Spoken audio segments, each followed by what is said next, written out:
नमस्कार। स्वागत है आपका हमारे YouTube चैनल में। मैं दिव्या आज उपस्थित हूँ रुचिरा भाग एक खस्ट पाठ समुद्र तटः को लेकर। देखिए, खस्ट पाठ का मतलब छठा पाठ, सिक्स लेसन। समुद्र तटः, समुद्र का किनारा, समुद्र तटः समुद्र का किनारा। देखिए, एषः समुद्र तटः, एषः मतलब यह, समुद्र तटः मीन्स समुद्र का किनारा है। अत्र जना पर्यटनाय आगच्छन्ति, अत्र मीन्स यहाँ, जना मतलब लोग, पर्यटनाय मीन्स घूमने के लिए, आगच्छन्ति आते हैं, यहाँ लोग पर्यटन के घूमने के लिए आते हैं। केचन तरंगै क्रीडन्ति, कुछ लोग तरंगों से खेलते हैं। केचन मीन्स कुछ लोग, तरंगै मीन्स तरंगों से, क्रीडन्ति मीन्स खेलते हैं। केचन च नौकाभिः जल विहारम कुर्वन्ति, केचन यानी कुछ लोग, और च दिया है ना, और कुछ लोग, नौकाभिः मतलब नाव से, जल विहारम, जल विहार मीन्स जल में घूमना, पानी में लोग नाव से विचरण करते हैं ना, तो पानी में नौका से घूमना, कुर्वन्ति करते हैं, जल विहारम कुर्वन्ति यानी जल विहार करते हैं। तेषु केचन कंदुकेन क्रीडन्ति, तेषु मतलब उनमें से, केचन कुछ, कंदुकेन यानी बॉल से, कंदुक मीन्स बाल होता है, गेंद, गेंद से खेलते हैं। बालिकाः बालकाः च बालुकाभिः बालुका गृहं रचयन्ति, बालिकाः बालकाः लड़कियाँ और लड़के, च दिया है ना, और बीच में लग जाएगा, लड़कियाँ और लड़के। बालुका भी यानी बालू से, बालुका गृहम, बालू समझते हैं, बालू रेत, सैंड, रेत, बालू से, बालुका गृहम यानी बालू का घर यानी रेत का घर, रचयंती मीन्स बनाते हैं। लड़कियां और लड़के, च मतलब और लड़के बालू से, रेत का घर बनाते हैं। समुद्र के कहाँ बनाते हैं? समुद्र के किनारे। देखे होंगे आप लोग, अगर गए होंगे तो ज़रूर। ये मध्य मध्य तरंगा बालुका गृहम प्रवाहयन्ति, मध्य मध्य धीरे धीरे, तरंग जो है, समुद्र की जो तरंगें होती हैं, लहरें होती हैं, तरंग का मतलब लहर। बालुका गृहम, बालुका गृह यानी बालू के घर को, रेत के घर को, प्रवाहयन्ति बहा ले जाती हैं। प्रवाहयन्ति का मतलब होता है बहा ले जाना। एषा क्रीड़ा प्रचलति एव, एषा क्रीड़ा मतलब यह क्रीड़ा, यह खेल, एषा मतलब यह, क्रीड़ा मतलब खेल, प्रचलति एव प्रचलित, एव मतलब ही है, यह क्रीड़ा प्रचलित ही है यानी प्रसिद्ध है। समुद्र तटाः न केवलम पर्यटन स्थानानि, समुद्र का किनारा, समुद्र तटा समुद्र का किनारा, न केवल नहीं, केवल पर्यटन का स्थल यानी घूमने का स्थान, समुद्र का किनारा केवल घूमने का स्थान ही नहीं है। अत्र मत्स्य जीवनः अपि स्वजीविका चालयन्ति, अत्र मीन्स यहाँ, मत्स्य जीवनः यानी मछली मारकर जो अपने जीवन का पालन करते हैं, यानी मछुआरे, मत्स्य जीवन मछुआरे। अपि भी स्वजीविका, अपनी जीविका को, स्व मतलब अपना, जीविका मतलब जीविका, अपना जीवन यापन कर, चालयति चलाते हैं, यापन करते हैं। यहाँ पर मछुआरे जो है वो, मछुआरे भी अपनी जीविका को चलाते हैं। अस्माकं देशे बहवः समुद्र तटाः सन्ति, अस्माकम देशे यानी हमारे देश में, बहवः मतलब बहुत, समुद्र तटा मीन्स समुद्र का किनारा, संति मतलब है, हमारे देश में बहुत से समुद्र के किनारे हैं। एतेषु मुंबई गोवा कोच्चि कन्याकुमारी विशाखापत्तनम पूरी तटा अतीव प्रसिद्धा सन्ति, एतेषु मतलब इसमें, इन सब में, मुंबई, गोवा, कोच्चि ये जगह का नाम है, कन्याकुमारी, विशाखापत्तनम, पूरी तटा पूरी का तट, अतीव यानी अत्यंत, प्रसिद्धा मतलब प्रसिद्ध, संति मतलब है, इसमें से, एतेषु इसमें से, मुंबई गोवा कोच्चि कन्याकुमारी विशाखापत्तनम पूरी का तट अत्यंत प्रसिद्ध है। गोवा तटः विदेशी पर्यटकेभ्यः समाधिकं रोचते, गोवा तटः मतलब गोवा तट, गोवा का किनारा, जो गोवा में जो समुद्र का किनारा है वो विदेशी पर्यटकेभ्यः यानी विदेशी पर्यटकों को, जो विदेश से घूमने आते हैं विदेशी पर्यटक, उनको समाधिकम, उनको सबसे अधिक अच्छा लगता है, रोचते मतलब अच्छा लगता है। गोवा का किनारा उनको विदेशियों को बहुत अच्छा लगता है। विशाखापत्तनम तटः वैदेशिक व्यापाराय प्रसिद्ध। विशाखापत्तनम का तट जो है वो विदेशी व्यापार के लिए, वैदेशिक व्यापाराय यानी विदेशी व्यापार के लिए, चतुर्थी विभक्ति वैदेशिक व्यापाराय यानी विदेशी व्यापार के लिए, प्रसिद्ध यानी प्रसिद्ध है। विशाखापत्तनम का तट विदेशी व्यापार के लिए प्रसिद्ध है। कोच्चि तटः नारिकेल फलेभ्यः ज्ञायते। कोच्चि का तट, कोच्चि तट यानी कोच्चि का तट साउथ में है। कोच्चि तटः नारिकेल फलेभ्यः, नारियल के फल के लिए। आप लोग सुने होंगे ना, साउथ में उधर तमिलनाडु उधर के साइड में नारियल बहुत होता है। चेन्नई वगैरह में नारियल का पेड़ बहुत पाया जाता है। तो कोच्चि का तट जो है वो नारियल फल के लिए जाना जाता है। ज्ञाते में जाना जाता है। मुंबई नगरस्य जुहू तटे सर्वे जना स्वैरं विहरन्ति। मुंबई नगरस्य, मुंबई नगर का, मुंबई शहर का, नगर में शहर का, जुहू तट, मुंबई शहर का जुहू तट आप लोग बहुत सुने होंगे, जुहू बीच। तो जुहू का तट सर्वे जना, जुहू के तट पर सर्वे जना यानी सभी लोग, स्वैरम विहरन्ति स्वतंत्रतापूर्वक घूमते हैं। विहरन्ति मतलब घूमते हैं, विचरण करते हैं। चेन्नई नगरस्य मेरीना तटः देशस्य सागर तटेषु दीर्घतमः। चेन्नई नगरस्य यानी चेन्नई नगर का, चेन्नई शहर का मेरीना तट, मेरीना तट यानी मेरीना तट, देशस्य देश के, सागर तटेषु सागर तटों में, दीर्घतम सबसे बड़ा है। दीर्घतम का मतलब होता है सबसे बड़ा। चेन्नई शहर का मेरीना तट जो है वो देश के सभी सागर तटों में सबसे बड़ा है। दीर्घतम यानी सबसे बड़ा है। देखिए, भारतस्य त्रिषु दिशासु समुद्रतटाः सन्ति। भारतस्य, भारत के, भारतस्य मतलब होता है भारत के, त्रिषु यानी तीन, दिशासु मतलब दिशाओं में, समुद्र तटा समुद्र का किनारा, संति मतलब है, भारत के तीन दिशाओं में समुद्र का किनारा है। अस्माद् एव कारणात् भारत देशः प्रायद्वीपः इति कथ्यते। अस्माद् एव इसी कारण से, इस ही कारण से, अस्माद् मतलब इस, एवमितः मतलब ही, कारणात् कारण से, भारत देश को प्रायद्वीप भी कहा जाता है। इति कथ्यते, प्रायद्वीप इति कथ्यते, प्रायद्वीप भी कहा जाता है।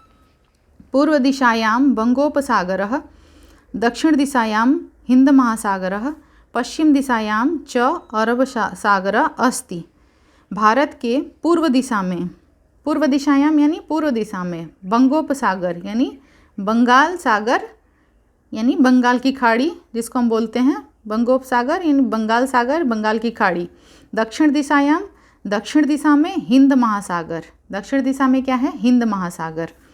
पश्चिम दिशायां, पश्चिम दिशा में, और च मतलब और पश्चिम दिशायां, पश्चिम दिशा में अरब सागर, अरब सागर अस्ति, अरब सागर है, अरब सागर यानी अरब सागर अस्ति मतलब है। पूर्व दिशा में बंगाल सागर है, दक्षिण दिशा में हिंद महासागर है और पश्चिम दिशा में अरब सागर है। एतेषां त्रयाणाम् अपि सागराणां संगमः कन्याकुमारी तटे भवति। एतेषां यानी इन सब का, त्रयाणाम इन तीनों का, भी अपि मीन्स भी, सागराणाम संगमः सागरों का संगम, कन्याकुमारी तटे कन्याकुमारी के तट पर होता है। संगम किसको बोलते हैं, जहाँ कई नदियाँ कई समुद्र आपस में आके मिलते हैं, तो यहाँ कन्याकुमारी में तीनों समुद्र मिलते हैं। ये हिंद महासागर, बंगाल की खाड़ी और अरब सागर, ये तीनों सागर कहाँ मिलते हैं, कन्याकुमारी के तट पे। कन्याकुमारी में बहुत लोग घूमने जाते हैं, तो यहाँ पे समुद्रों का संगम होता है। कहाँ, कन्याकुमारी में। एतेषां त्रयाणाम अपि सागराणाम संगमः कन्याकुमारी तटे भवति। एतेषाम इन तीनों का में सागराणा, इन तीनों सागरों का भी संगम कन्याकुमारी के तट पर होता है, कन्याकुमारी में होता है। अत्र पूर्णिमायां चंद्रोदयः सूर्यास्तं च युगपदेव द्रष्टुम शक्यते। अत्र मीन्स यहाँ, आप लोग सुने होंगे कन्याकुमारी में लोग घूमने जाते हैं तो वहाँ जो है, वहाँ पे सूर्यास्त और सूर्योदय देखने जाते हैं। वहाँ सूर्यास्त एकदम ऐसा होता है कि जैसे समुद्र में वो सूर्य जो है वो समुद्र में जा रहा हो, और सूर्योदय जब होता है तो ऐसा लगता है कि समुद्र के बाहर नहा धो के सूर्य निकल रहा हो, तो वही लोग देखने वहाँ जाते हैं। तो यहाँ पे अत्र पूर्णिमायाम, यहाँ जो है अत्र मीन्स यहाँ, पूर्णिमायाम पूर्णिमा तिथि को, पूर्णिमा तिथि जिस दिन महीना पूर्ण होता है, हिंदी महीना, उस दिन पूर्णिमा तिथि होती है। और 15 दिन, जब महीने का जब 15 दिन बीता रहता है तो उस दिन अमावस्या होती है। तो पूर्णिमा को चाँद जो है वो पूरा होता है। तो पूर्णिमा तिथि को चंद्रोदय, चंद्रमा का उदय जल्दी हो जाता है शाम होते ही, और सूर्यास्तम, और च मतलब और सूर्यास्त, युगपदेव दोनों एक साथ, द्रष्टुम शक्यते यानी देखा जा सकता है। यहाँ पर पूर्णिमा के दिन चंद्रोदय और सूर्यास्त दोनों एक साथ देखा जा सकता है। युगपदेव दोनों एक ही साथ, द्रष्टुम शक्यते यानी देखा जा सकता है, द्रष्टुम शक्यते यानी दोनों देखा जा सकता है। अगर समझ में आया हो, अगर अच्छा लगा हो तो प्लीज़ लाइक शेयर सब्सक्राइब ज़रूर कीजिए, और कमेंट बॉक्स में कमेंट भी कीजिए। पूरा लेसन पढ़ने के बाद ना एक बार आप लोग शब्दार्थ पढ़ने से पहले एक बार शब्दार्थ ज़रूर पढ़ लीजिएगा, फिर अच्छे से ये लेसन समझ में आएगा आप लोग को।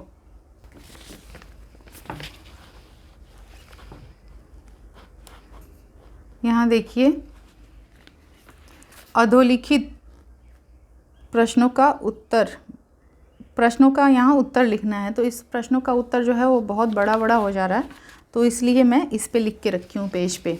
तो ये मैं बता रही हूँ, ये देखिए, जनाः का भी जल विहारम कुर्वन्ति, है ना, जनाः का भी जल विहारम कुर्वन्ति। तो जनाः नौका भी जल विहारम कुर्वन्ति, लोग जो है वो नौका से यानी नाव से जल विहार करते हैं। ये देखिए, ख भारतस्य दीर्घतमः समुद्र तटः कः, भारत का सबसे बड़ा समुद्र तट क्या है? तो भारतस्य दीर्घतमः समुद्र तटः चेन्नई नगरस्य मेरीना तटः अस्ति, भारत का सबसे बड़ा समुद्र तट चेन्नई नगर का मेरीना तट है। जनाः कुत्र स्वैरं विहरन्ति, लोग कहाँ स्वच्छंदतापूर्वक विहार करते हैं? तो जनाः मुंबई नगर से जुहू तटे स्वैरं विहरन्ति, जुहू तट पे लोग स्वच्छंदतापूर्वक विहार करते हैं मुंबई के। बालकाः बालुका भी किम रचयन्ति, बालक जो है वो बालू से रेत से क्या बनाते हैं? तो बालकाः बालुका भी बालुका गृहम रचयन्ति, बालुका गृह यानी बालू का घर, रेत का घर बनाते हैं। कोच्चि तटः केभ्यः ज्ञायते, कोच्चि का तट किसके लिए जाना जाता है? तो कोच्चि तटः नारिकेल फलेभ्यः ज्ञायते, कोच्चि का तट जो है नारियल के फल के लिए जाना जाता है। इसमें से पद को चुनकर यहाँ रिक्त स्थान की पूर्ति करनी है, जो सही हो उसको चुनकर। तो यहाँ क्या होगा? कन्याकुमारी तटे त्रयाणाम सागराणाम, तीनों सागरों का क्या होता है? संगम भवति, संगम होता है, संगम भवति।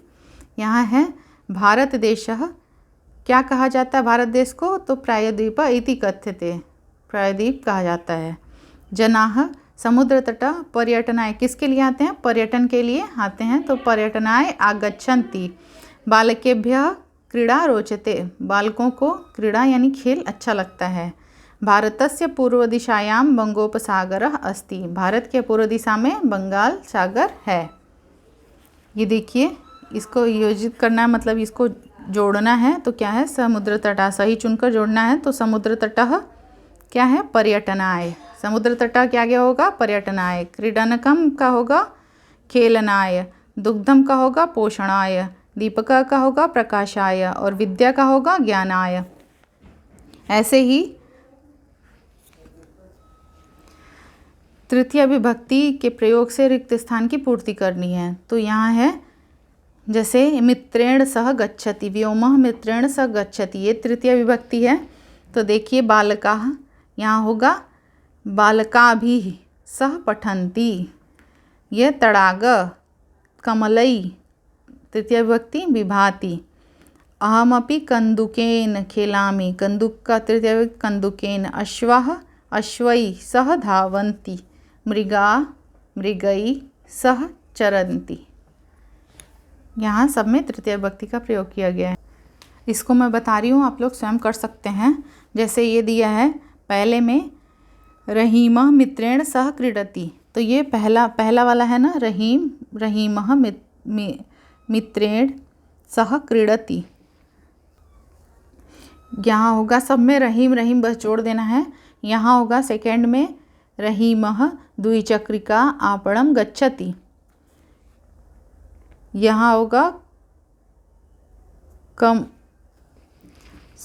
मैंने इसको देखा नहीं था। अब देखिए इसमें तृतीय विभक्ति लगाना है,